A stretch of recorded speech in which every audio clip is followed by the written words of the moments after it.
Et en réaction à cette prise de parole d'Ousmane Sonko, nous recevons sur ce plateau Marie Tonia, l'ancien ministre de l'Enseignement supérieur et candidat à la présidentielle de 2024. Bonsoir monsieur. Bonsoir. Merci d'avoir accepté notre invitation. Soit Macky Sall recule, soit on lui fera face pour en finir. Monsieur Niane, comment interprétez-vous ces propos énoncés par Ousmane Sonko ? Chaque leader politique choisit sa stratégie, choisit ses moyens de combat. Nous, Mouvement pour la transformation nationale, notre stratégie, c'est la paix. Notre stratégie, c'est de convaincre les Sénégalaises et les Sénégalais que leur carte d'électeur est la meilleure arme pour faire partir le régime du président Macky Sall, comme ça a été le cas en 2000 avec le président Abdou Diouf, comme ce fut aussi le cas en 2012 avec le président Abdoulaye Wade. Nous pensons que les Sénégalais sont des hommes et des femmes intelligents et qu'il est important, voyant la situation politique actuelle créée par le président, par son obstination à ne vouloir pas dire qu'il n'est pas candidat, que cette situation est inacceptable pour notre pays. Et ce qui s'est passé mardi dernier, c'est un Sénégal dénudé, c'est un Sénégal, nous avons eu tous honte devant l'opinion publique internationale, devant les étrangers qui vivent parmi nous, devant nos enfants, devant les parents, de voir ce qui, en toutes circonstances, n'aurait pas dû être dénudé, se retrouver sur la place publique.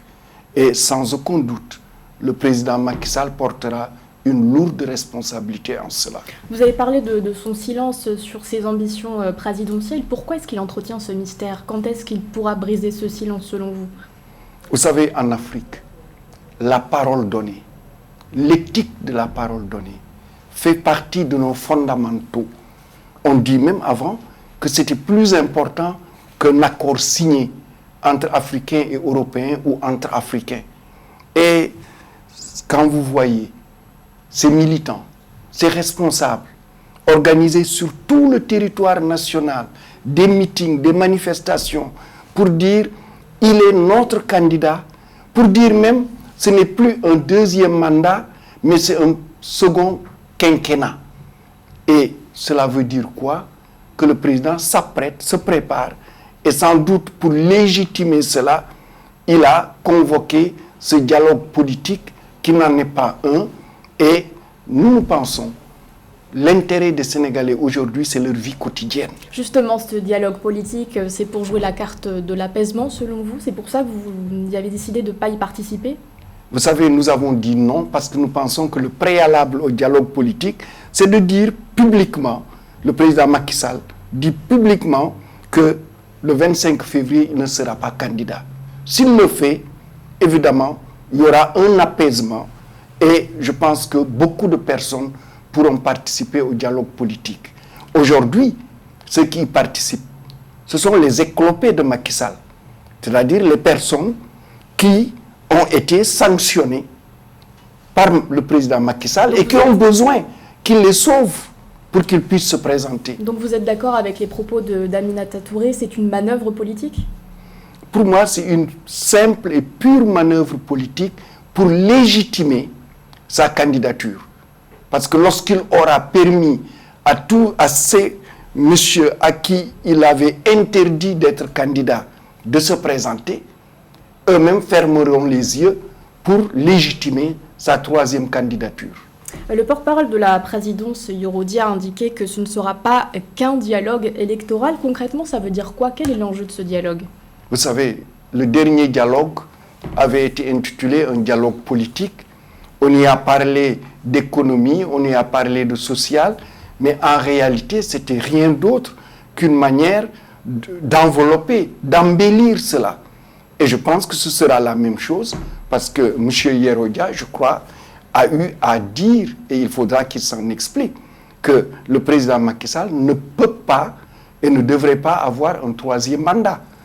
Aujourd'hui, je pense, le Sénégal, les familles sénégalaises ont un mal-vivre terrible parce qu'au-delà des infrastructures routières, ferroviaires et autres que le président a fait, c'est manger, c'est se soigner, c'est envoyer ses enfants à l'école, c'est avoir de l'eau et de l'électricité, c'est pouvoir cultiver toute l'année, c'est avoir des vaches qui produisent du lait.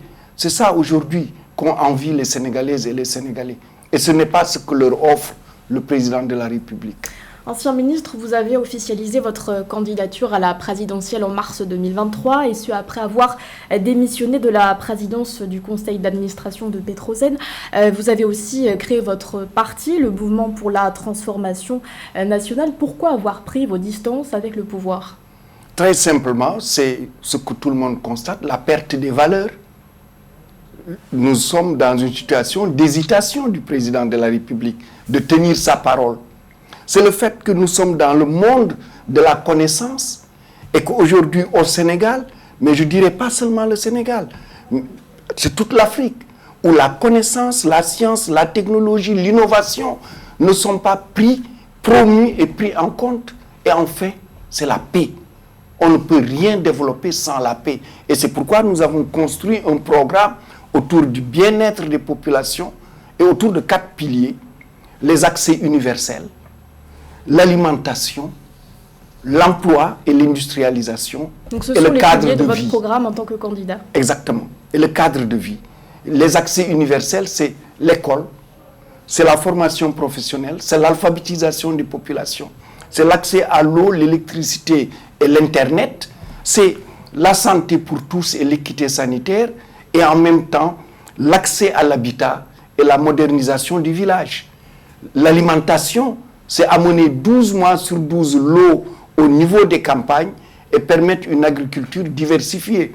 C'est faire l'insémination artificielle de toutes nos vaches pour qu'on soit autosuffisant en lait. C'est utiliser le pétrole et le gaz pour industrialiser le Sénégal et créer la sidérurgie. Enfin, c'est de vivre dans un cadre agréable, d'avoir des villages propres et en même temps des villages avec les infrastructures qui retiennent les populations dans les campagnes et qui, en définitive, fait en sorte que vivre à la campagne est quelque chose d'intéressant et quelque chose de valorisant. Vous avez parlé tout à l'heure d'éducation en tant que, de par votre expérience en tant que ministre de l'enseignement supérieur. Qu'est-ce que vous avez remarqué au niveau des carences, au niveau du système éducatif sénégalais? La base, vous allez à l'école, vous n'apprenez pas dans votre langue maternelle. Le Sénégal est un pays profondément religieux, vous n'apprenez pas vos religions à l'école. Enfin, vous n'apprenez pas vos valeurs de culture et de civilisation. Ça, c'est le premier fondement, la première erreur à corriger. La deuxième, c'est promouvoir la science, la technologie et les métiers. Nous devons, parce que nous sommes un pays en développement, nous devons former les jeunes, nous devons rendre honorable le fait de choisir des études vers un métier. Et enfin, plus on avance, il faudra qu'on intègre le numérique, qu'on intègre les disciplines comme l'intelligence artificielle et autres, qui sont aujourd'hui, qui forment la dynamique de transformation du monde. Nous devons avoir un enseignement supérieur, une éducation, une formation professionnelle alignée sur nos priorités économiques. L'agriculture, l'élevage, l'aquaculture, la sidérurgie, puisqu'on a dû faire l'industrie pétrolière et la pétrochimie, le numérique, puisque les Sénégalais ont beaucoup de potentiel là-dedans, et l'artisanat, et d'autres secteurs. Il faut revaloriser les métiers et l'école doit être au cœur de cela. Et le Sénégal doit devenir une école à ciel ouvert parce que nos femmes, nos mamans, nos papas, nos grands-pères qui ne savent pas lire et écrire, il faudra en 1 année, 2 années qu'ils sachent lire et écrire parce que ce sera le moyen d'avoir un pays de connaissances et un pays qui a envie de s'ouvrir tout en restant lui-même et donc de se développer. Merci beaucoup Marito Niane d'avoir accepté notre invitation. Je rappelle que vous êtes candidat à la présidentielle sénégalaise de 2024. Merci.